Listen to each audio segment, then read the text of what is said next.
Welcome back to our Women's History Month series. I'm Haley, and I'm so honored to be here today with Congresswoman Sarah McBride from Delaware.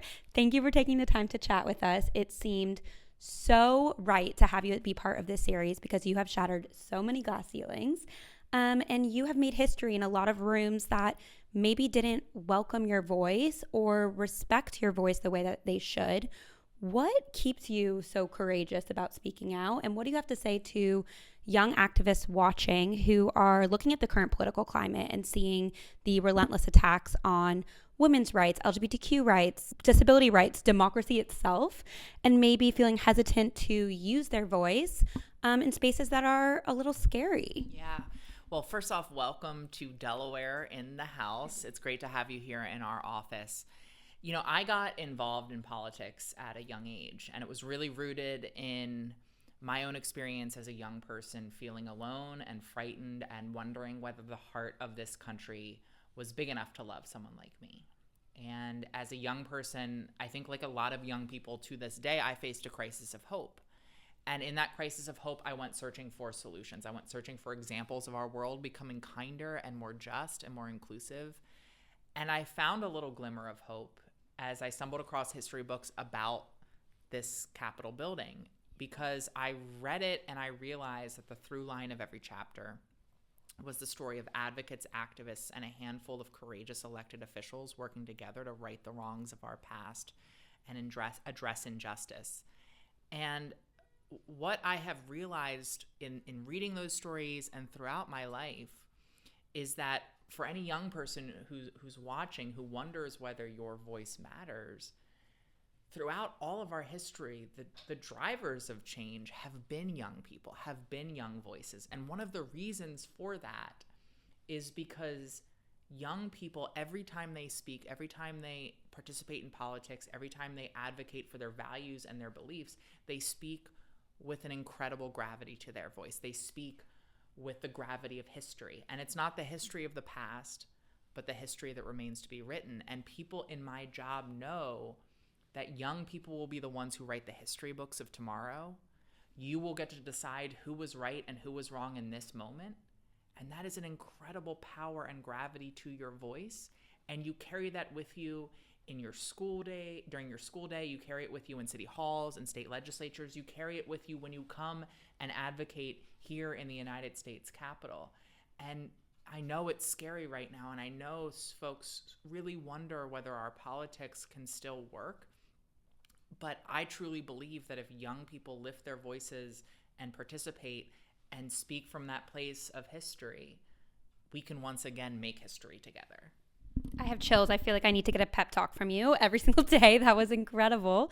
You touched upon what gives you hope and kind of looking towards the unwritten history that will be our future. But when you are faced with moments that just feel really, really heavy, what do you think about to give you courage in those moments? I think a lot of people are feeling the weight of the news cycle. So for me, there are two things that I find hope in. And one, you know, I talked about that crisis of hope that I face as a young person.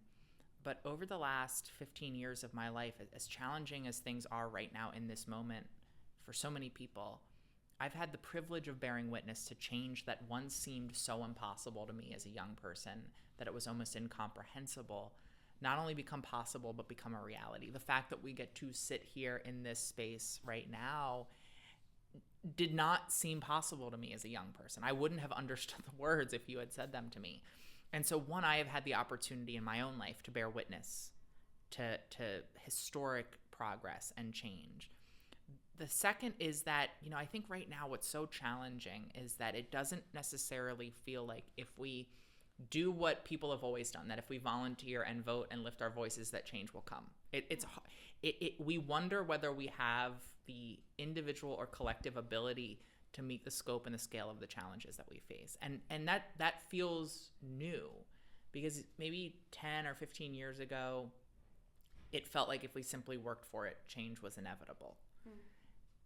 But what I have realized as I read those history books, as I serve in this house and enter a space where people served throughout the Civil War, where people served during the Great Depression, where people served during the 1960s and all of the challenges of that time is that sense of inevitability, that with hard work, change will come. That is the exception in our country's history.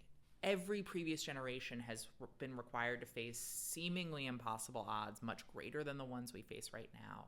They have had every reason to believe that change would not come. They couldn't see the light at the end of the tunnel. Enslaved people in the 1860s had no reason to believe that an Emancipation Proclamation was on the horizon. Unemployed workers during the early days of the Great Depression had never heard of a New Deal. Patrons at the Stonewall Inn never knew of an America where they could live openly and authentically as themselves without violating the law. They had every reason to give up hope, but they didn't. They persevered, they summoned their hope, they found the light, and they changed the world. And I have to believe that if people have done it before, then we can do it again. What a powerful message, and I think something that we all probably really needed to hear right now. I want to turn the page a little bit, and we're sitting down during a time that is Women's History Month, and you just got elected to Congress, so congratulations.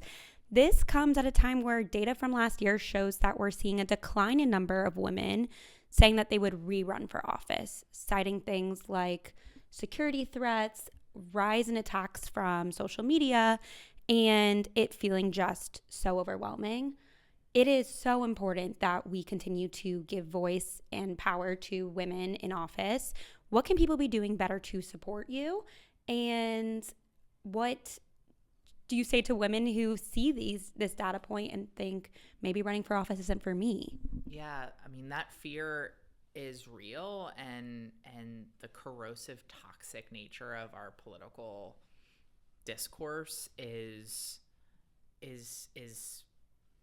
so widespread, and it obviously disproportionately targets certain kinds of candidates, certain kinds of people, and so that is a real thing that people have to grapple with when they seek office. But I think there are two things I would say. The first is, I think a lot of times we take those fears that we have, or we take that little voice in the back of our head that says, you're not up for this, and we take that as a sign that we shouldn't do it.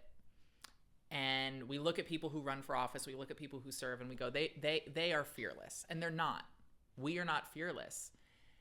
We have those fears. We have those concerns. We have those insecurities. We might have that voice at the back of our head that says, maybe this isn't for you, or maybe you're not up to this.